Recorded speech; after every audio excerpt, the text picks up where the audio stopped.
दोस्तों, मार्केट में एक और नया एसएमई आईपीओ आ गया है, एम सेफ इक्विपमेंट्स। ये कंपनी हाइट सेफ्टी इक्विपमेंट के बिजनेस में है।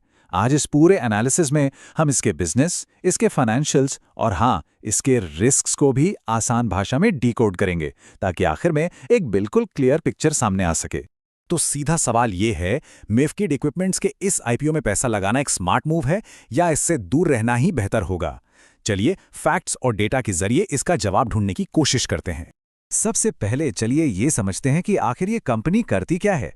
देखिए, एमसेफ इक्विपमेंट्स आसान शब्दों में उन इंडस्ट्रीज के लिए काम करती हैं जहां ऊंचाई पर काम होता है। ये लोग हाइट सेफ्टी और एक्सेस सॉल्यूशंस प्रोवाइड करते हैं। ओके, तो इनके मेन प्रोडक्ट्स क्या हैं? ये बनाते हैं एल्यूमिनियम और स्टील के स्कैफोल्डिंग्स, जिसे हम आम भाषा में मचान भी कहते हैं, और कई तरह की लैडर्स। ये सारे इक्विपमेंट्स ऐसी जगहों के लिए अहम है जहां सेफ्टी सबसे जरूरी है, जैसे कि बड़े कंस्ट्रक्शन साइट्स, इंडस्ट्रियल प्लांट्स की मेंटेनेंस या फिर बड़े-बड़े इंफ्रास्ट्रक्चर प्रोजेक्ट्स। अब इस कंपनी के बारे में सबसे इंटरेस्टिंग चीज है इनका बिजनेस मॉडल। ये सिर्फ अपने इक्विपमेंट बेचते नहीं हैं, बल्कि उन्हें रेंट पर भी देते हैं। और इस ड्यूअल रेवेन्यू स्ट्रेटेजी का सबसे बड़ा फायदा है रिकरिंग इनकम, मतलब एक लगातार आने वाली इनकम। कंस्ट्रक्शन जैसे सेक्टर में, जहां बिजनेस ऊपर नीचे होता रहता है, एक स्टेडी रेंटल इनकम इनको काफी स्टेबिलिटी देती है। ये इनका एक ट्रम्प कार्ड है। चलिए अब बात करते हैं आईपीओ के उन नंबर्स की जिन पर हर पोटेंशियल इन्वेस्टर की नजर होनी चाहिए। प्राइस बैंड रखा गया है 1116 से 123 रुपए पर शेयर। टोटल इशू साइज है करीब 66.4 करोड़ का। और हाँ, ये एक एसएमई आईपीओ है। इसका मतलब इसमें लॉट साइज में अप्लाई करना होगा। एक लॉट में है 1000 शेयर्स, यानी मिनिमम इन्वेस्टमेंट बैठेगा लगभग 1.23 लाख रुपीस। इसकी लिस्टिंग बीएसई के एसएमई प्लेटफॉर्म पर होगी। ये रहा इसका पूरा टाइमलाइन। आईपीओ खुल रहा है 28 जनवरी को और बंद हो जाएगा 30 जनवरी को। अलॉटमेंट 2 फरवरी को फाइनल होगा और स्टॉक मार्केट में इसकी लिस्टिंग हम 4 फरवरी को एक्सपेक्ट कर सकते हैं। चलिए अब कंपनी का फाइनेंशियल हेल्थ चेक करते हैं। और सच बताऊं तो पिछले 3 सालों के नंबर्स एक काफी इंप्रेसिव ग्रोथ स्टोरी दिखाते हैं। फाइनेंशियल ईयर 2025 में कंपनी ने 71 करोड़ से भी ज्यादा का टोटल रेवेन्यू किया। ये टॉप लाइन में एक बहुत सॉलिड जंप है, जो साफ साफ दिखाता है कि मार्केट में इनके प्रोडक्ट्स की डिमांड कितनी स्ट्रांग है। और अब ये नंबर देखिए, 99%। बॉटम लाइन यानी कि असली मुनाफा पिछले साल के मुकाबले लगभग डबल हो गया है। ये ऑपरेशनल एफिशिएंसी और प्रॉफिटेबिलिटी में एक जबरदस्त सुधार है। अमेजिंग। यहां पिछले 3 सालों का ट्रेंड बिल्कुल साफ है। रेवेन्यू 29 करोड़ से बढ़कर 71 करोड़ हो गया है। प्रॉफिट आफ्टर टैक्स 3.65 करोड़ से बढ़कर 13 करोड़ हो गया। लेकिन असली गेम चेंजर यहां है इसके return ratios. Return on equity यानी आरओई 68% तक पहुंच गया है। ये एक एक्सेप्शनल फिगर है और दिखाता है कि कंपनी शेयर होल्डर के पैसे पर कितना कमा रही है।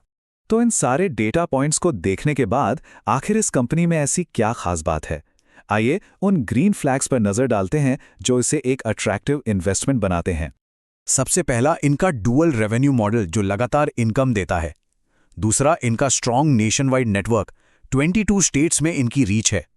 तीसरा और सबसे इंपॉर्टेंट, इंडिया का इंफ्रास्ट्रक्चर बूम।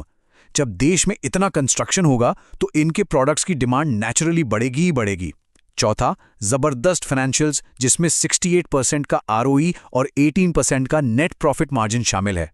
और आखिर में इन हाउस मैन्युफैक्चरिंग, जिससे क्वालिटी और कॉस्ट पर बेहतर कंट्रोल रहता है। लेकिन एक बैलेंस्ड व्यू के लिए सिर्फ पॉजिटिव्स देखना काफी नहीं है। हर सिक्के के 2 पहलू होते हैं। तो चलिए अब उन रिस्क्स और रेड फ्लैग्स पर गौर करते हैं जिन्हें नजरअंदाज बिल्कुल नहीं किया जा सकता। तो सबसे बड़ा रिस्क, कंपनी की किस्मत कंस्ट्रक्शन सेक्टर से बहुत ज्यादा जुड़ी हुई है। अगर सेक्टर में स्लो डाउन आता है तो इन पर डायरेक्ट असर पड़ेगा। एल्यूमिनियम और स्टील जैसे रॉ मटेरियल्स के दाम ऊपर नीचे होते रहते हैं, जो इनके प्रॉफिट मार्जिन्स को कम कर सकते हैं। एसएमई स्टॉक्स में लिक्विडिटी आमतौर पर कम होती है, जिससे बाइंग सेलिंग में मुश्किल आ सकती है। इनका रेवेन्यू प्रोजेक्ट बेस्ड है, कोई लंबे कॉन्ट्रैक्ट्स नहीं है, और मार्केट काफी फ्रैगमेंटेड है, यानी कॉम्पिटिशन बहुत हाई। तो पूरे एनालिसिस का निचोड़ इस एक स्लाइड में है। एक तरफ है कंपनी की सबसे बड़ी ताकत, इसका स्मार्ट ड्यूअल रेवेन्यू मॉडल जो कैश फ्लो को स्टेबल रखता है, और दूसरी तरफ है सबसे बड़ा रिस्क, कंस्ट्रक्शन सेक्टर पर इसकी भारी डिपेंडेंसी। यही इस इन्वेस्टमेंट का सबसे बड़ा डिलेमा है। अब ग्रे मार्केट प्रीमियम यानी जीएमपी की बात करें तो वो फिलहाल 5 से 7 रुपए के रेंज में चल रहा है। ये एक आने वाले सेंटिमेंट का एक छोटा सा इंडिकेटर हो सकता है, लेकिन एक बात हमेशा याद रखिएगा, जीएमपी खासकर एसएमई आईपीओज में लिस्टिंग डे की परफॉर्मेंस की कोई गारंटी नहीं होता। तो इन सारे प्रोस एंड कॉन्स को तोले के बाद आखिरी फैसला क्या होना चाहिए, अप्लाई करें या अवॉइड? देखिए, ये डिसीजन हर इन्वेस्टर के अपने रिस्क प्रोफाइल पर डिपेंड करेगा। इस रिकमेंडेशन को 2 हिस्सों में देखते हैं। अगर कोई लॉन्ग टर्म इन्वेस्टर है जिसका रिस्क लेने का एपेटाइट थोड़ा हाई है और जो इंडिया की इंफ्रास्ट्रक्चर ग्रोथ स्टोरी पर बैट करना चाहता है, तो वो इस आईपीओ में अप्लाई करने के बारे में सोच सकता है। दूसरी तरफ, अगर कोई सिर्फ शॉर्ट टर्म लिस्टिंग गेन्स के लिए इन्वेस्ट कर रहा है या रिस्क लेने से बचना चाहता है, तो एसएमई सेगमेंट की वॉलेटिलिटी को देखते हुए इसे अवॉइड करना शायद एक बेहतर स्ट्रैटेजी हो सकती है। और आखिर में मैं आपको इस सवाल के साथ छोड़ जाता हूं, क्या मसेफ का सेफ्टी गेयर इंडिया के इंफ्रा बूम में सचमुच एक सेफ बेट साबित होगा? फैसला लेने से पहले अपनी रिसर्च और ड्यू डिलिजेंस जरूर पूरी करें। अगले एनालिसिस में मिलते हैं।